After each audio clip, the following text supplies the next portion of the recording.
They're a loud minority, basically, and they're trying to stir chaos by bringing people on the streets and also trying to provoke violence.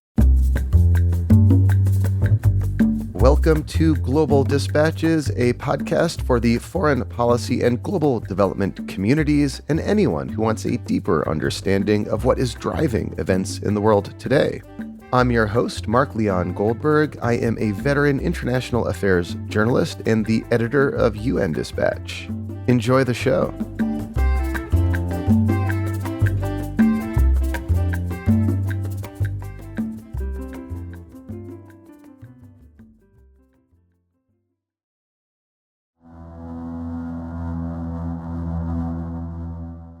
Other than Ukraine itself, no country has been impacted so deeply by Russia's invasion than Moldova.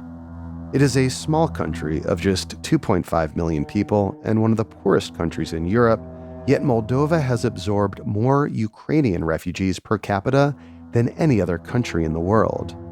Moldova is also uniquely dependent on Russian gas, and most of Moldova's electricity comes from a breakaway eastern region called Transnistria, which is under the de facto control of Russia. Russia has used its control of energy and gas to undermine Moldova's stridently pro-European government. Gas and electricity costs have soared for the average Moldovan consumer, and inflation is now running at about 30%. To make matters worse, a pro-Russian fugitive oligarch named Ilan Shor has been fomenting street protests in the capital Chisinau for the last several months. And both the Ukrainian government and the US government have warned of potential Russian-backed plots to overthrow the pro-Western Moldovan government led by President Maia Sandu. Joining me from Chisinau is journalist Paula Erizanu.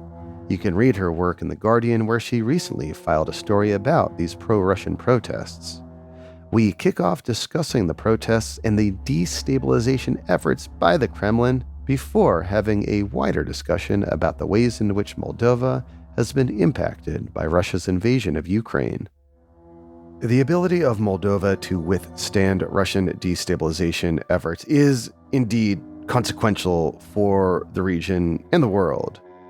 We don't get into this too much in this episode, but Moldova shares key historic, cultural, and linguistic ties with Romania, which is a NATO member. And there is certainly concern that if the war expands in some way to include Moldova, that it may draw in Romania and by extension, NATO. As always, feel free to reach out to me if there are questions you have or if you have suggestions of people I should interview or topics I should cover. You can use the contact form on globaldispatchespodcast.com or hit me up on Twitter while it still exists at Mark L. Goldberg. Now here is my conversation with journalist Paula Erizanu.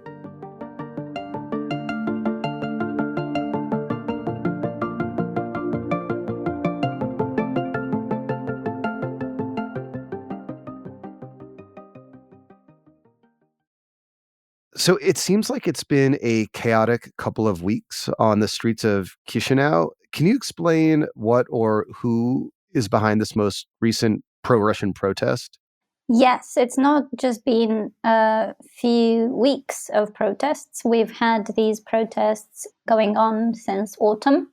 They are organized by the Shor Party, which is a Kremlin-tied party. The leader of this political force is Ilan Shor. He is an oligarch. He was found guilty for money laundering and being involved in this famous $1 billion theft that bankrupted 3 of Moldova's banks in 2014. His trial is ongoing. He hasn't had his final sentence yet. In any case, in order to avoid being arrested, he left for Israel, where he has been hiding for some time now. But meanwhile, his people here are trying to destabilize the situation on the ground in order to prevent the reform of the judiciary from happening. The reform of the judiciary was the key reform promised by the ruling party when they came into power. This was before the war, and so the anti-corruption kind of agenda was the main thing on people's minds at that time.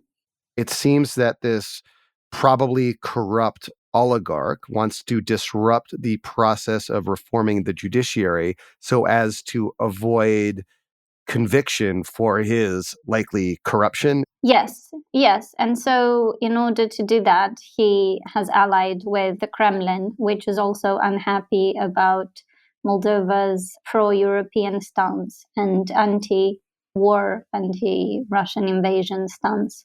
So they have a common political foe. The pro EU, pro Western Moldovan government is seen as like an obstacle to the Kremlin and a potential threat to Shor himself. And so Shor has aligned with the Kremlin.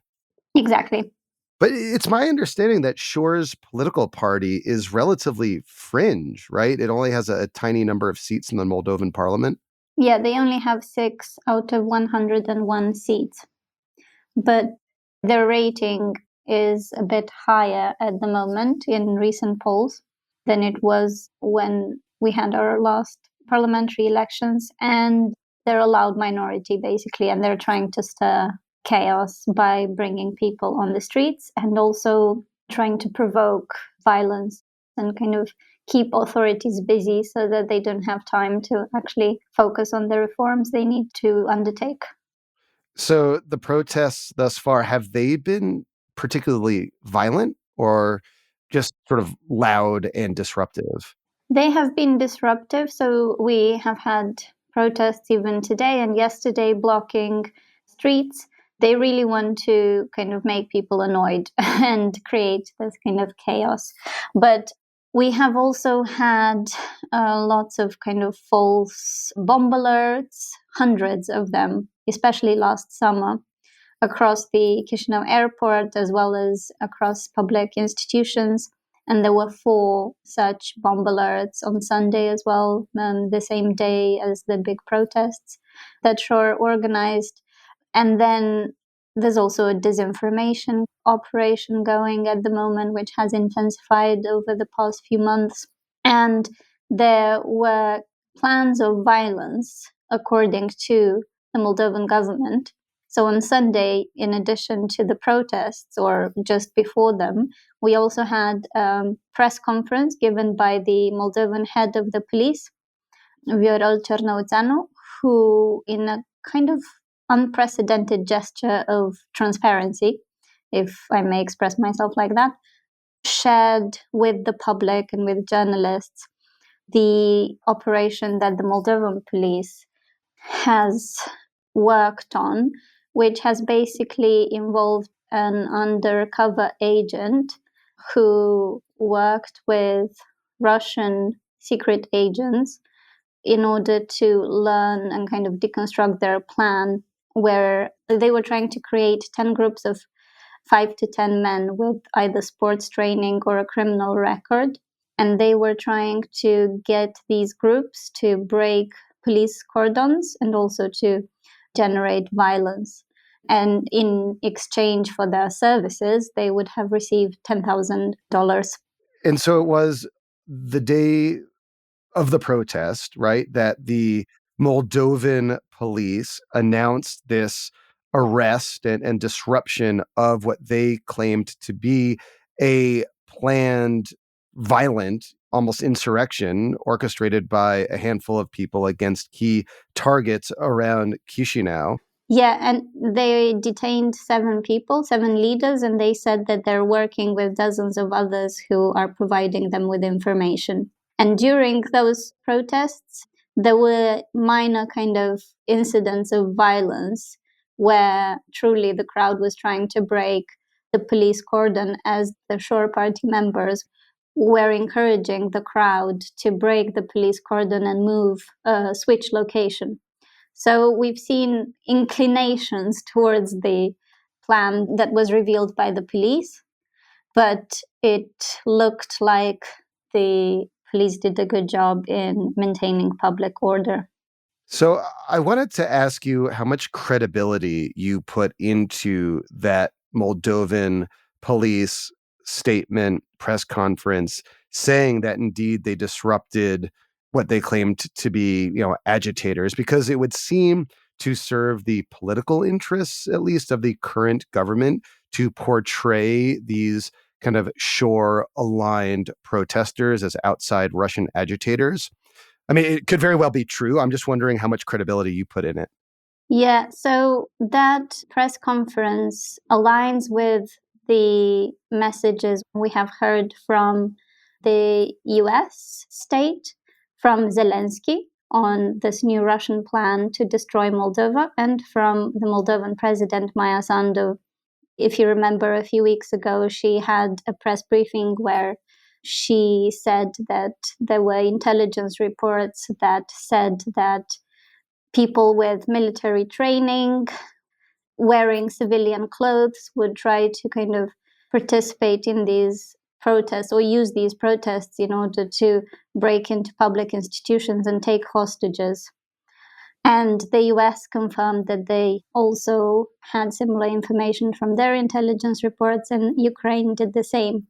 So, in a way, we have, three countries having the same messages about Russian involvement in Moldovan politics, or using these kind of protests in order to destabilize things here. Also, we have a clear Russian link between Shore and the Kremlin. Last year, several Russian state TV channels, which get retransmitted or used to get retransmitted in Moldova, switched their ownership from people close to Dodon, the former pro-Russian president, to people within Shore's circle. So, that is an extra kind of proof that shows the link between the Kremlin and Shore. And also last year, Shore members of parliament and representatives went to Moscow in order to negotiate a special deal for exports, for Moldovan apple exports from Orhei, the town in the north kind of center of Moldova, which is led by the Shore party. This was during an embargo on Moldovan fruit into Russia. And they wanted to prove that, look, we are going, to Moscow and we're negotiating a special deal for you. And this is what the Moldovan government should also do about energy. Like, we are going to get, Russian gas while the rest of the country will not. But basically, their narrative was Maya Sandu, the Moldovan president, should go to Moscow and kind of kneel in front of Putin in order to get a better gas deal, or like to ask for more gas. So there are lots of links. The Kremlin propaganda and the Shore propaganda is very much aligned. Well, I was going to ask you about propaganda or disinformation campaigns. I mean, living and working as a reporter in Moldova, what sort of evidence do you see on a daily or weekly basis of ongoing Russian disinformation campaigns that are seeking to destabilize this pro-EU government? Well, I think, even when I went to cover the protests on Sunday, I was speaking to protesters there, and I could see that all of the ideas that they were voicing came as a kind of package, of ideas that they got from these Russian or Shore TV channels. They all mentioned that it was better when we were with Russia because gas was cheap, for instance. That was one of their main points that they promoted. And as a kind of internet user, there are constant kind of sponsored posts from the Shore Party, for instance, which are promoting the same kind of pro-Russian, anti-government, anti-Moldovan government messages. And this is weird because these sponsored advertising comes on Facebook, and Meta is an American company and Shore is sanctioned in the US. But meanwhile, Facebook still accepts money from him and his sponsored posts. So there's information on social media, there is information on TV, although the government banned 6 Russian and shore TV channels at the end of last year because of lack of transparency over this change of ownership and because of the lack of balance in the coverage of the Ukraine war. Despite this, they are launching new TV channels. So there is a real kind of presence of these narratives online and in the media. So, it would seem that to a certain extent, Moldova is potentially fertile ground for a Russian disinformation and destabilization campaign, if only for the fact that, it's probably arguably outside Ukraine and Russia, the country that is most impacted by Russia's invasion of Ukraine. I saw a statistic the other day that inflation reached about 30% last year. Energy costs are absolutely soaring as a consequence of Russia cutting off some supplies. Can you just describe the impact broadly that Russia's invasion of Ukraine has had on Moldova? Yes, so Ukraine was one of our main importers of cheap food. So that was one way in which we were impacted. Then Moldova is the country which has received most refugees per capita. Our population is 2.6 million. We now have, I think, about 100,000 refugees on our territory, and I think about 700,000 refugees crossed the territory throughout the war. So that stretches the kind of existing resources. But above all, Moldova was dependent almost entirely on Russia for gas and also electricity, because our electricity comes from this plant in Transnistria, Moldova's breakaway region controlled by Russia. So we were fully dependent on cheap energy from Russia. And now that Russia reduced its gas supplies to Moldova, and then we also had some issues as a result with getting electricity from Transnistria, that has led to people paying bills that were up to 6 times higher than last year. For electricity? Gas and electricity together. I mean, that's intense. 6 times more than they were a year ago is startling. And I have to imagine that causes a certain amount of discontent among the population. Yeah, and actually, the genuine kind of dissent that you feel with people, whether they are protesting or whether they're just critical of the government, comes from this economic crisis, understandably so, because at the protests, for instance, a lot of people are pensioners, they're elderly, and they fully depend on state pensions, which are really low. The minimum pension is 100 euros or so. So these are some of the key challenges facing the Sandu government, which, despite this all, retains a very large majority in parliament. Recently, though, the prime minister resigned somewhat abruptly. What explains that resignation, and what is the significance of the person who has become the new prime minister? So, in the international media, because this change of prime ministers came only like a couple of days after Zelensky's claim in Brussels that there was a Russian plan to destroy Moldova. And then we also had some weird kind of flying object from Russia, possibly, across the Moldovan airspace. So, because of this context, there were headlines about a government collapse. But that would be an inaccurate term. For months, lots of Moldovans were requesting a government change because they were unhappy with certain ministers. And we have indeed seen that 3 ministers within the government were changed, and those ministers were the ones who had lower kind of political ratings. And then the change of prime minister, analysts interpret that as both a kind of necessity of the moment, because the former prime minister, Natalia Gavrilița, she's a development expert. She came to power with this kind of anti-corruption mandate, and suddenly a war started. And she has done quite well in coping with all of these enormous challenges that the war and the refugee crisis have posed to Moldova. But as there have been this intensified kind of security risk for Moldova in recent months, according to the Moldovan, Ukrainian, and American intelligence reports, the ruling party and the president went for a candidate who has more experience in security in internal kind of affairs. So his name is Dorin Rajan, the new prime minister, and he was a minister of interior previously, and also over the last year he was Maya Sandu's security advisor. So partly it was to do with this change of expertise, and partly it was a kind of political strategic move ahead of the local elections next autumn, and then presidential elections and parliamentary elections in the next years.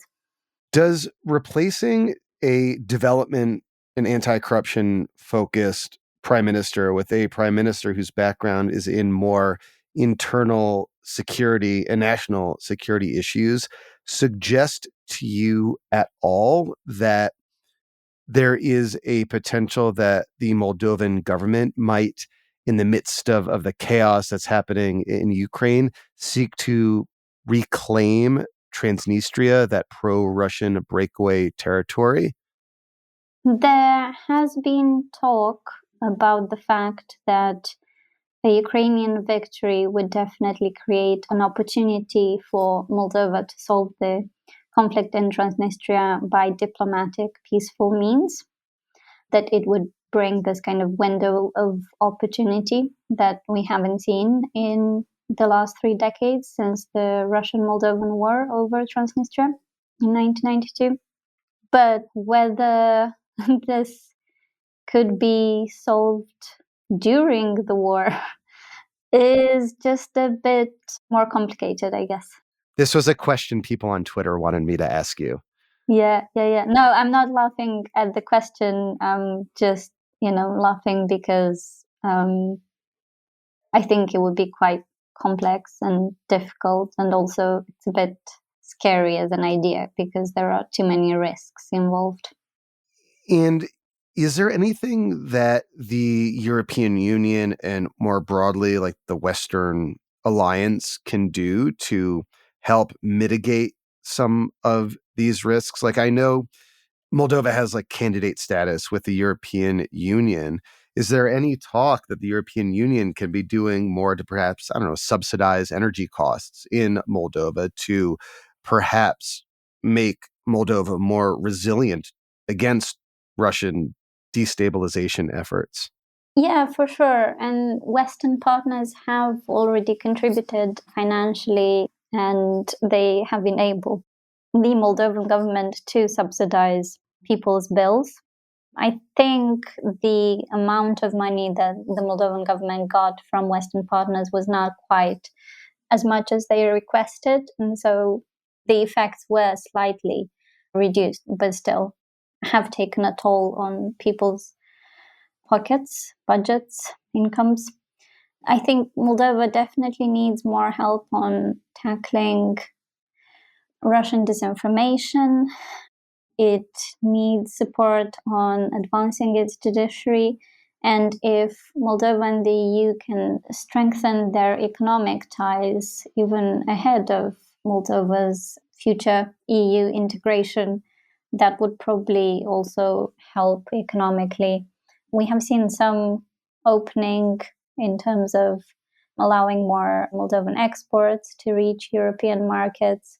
And I guess we just need to intensify that process.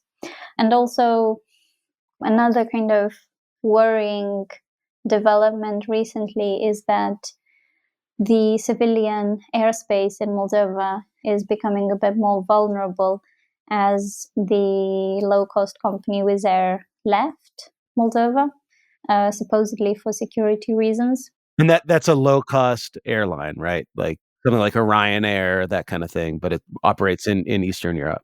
Yeah, so their main office is in Budapest. So there were some rumors that this decision was more political than pragmatic. And there were other sources cited by journalists from Radio Free Europe, which said that the decision was actually commercial. In any case, we've lost that flight company, and also Air Moldova, the company which is linked with Ilan Shor, has been cancelling lots of flights. And apparently this is also to do with the fact that, well, not just with mismanagement, but also to do with the US sanctions against Shor and the kind of costs that this has on Air Moldova. And we would need, more international kind of financial support generally in order to relaunch the economy, more foreign investment as well. And also, we obviously need support to strengthen our energy security because we've been dependent on Russia for decades.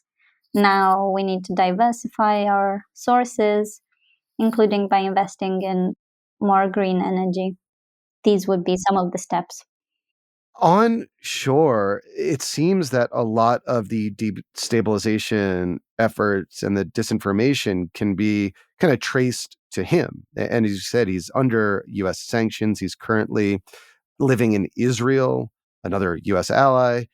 Is there a sense that he may be extradited to Moldova to face charges? Or what is the Moldovan government's priorities regarding him personally? Yes, the Moldovan government asked Israel to extradite Shor, but Israel hasn't yet acted upon this. I'm not sure if and when that is going to happen. I keep hearing rumors that this is close to happening, but I think, we're yet to see some action. Well, Paula, thank you so much for your time and for your analysis. Thank you too.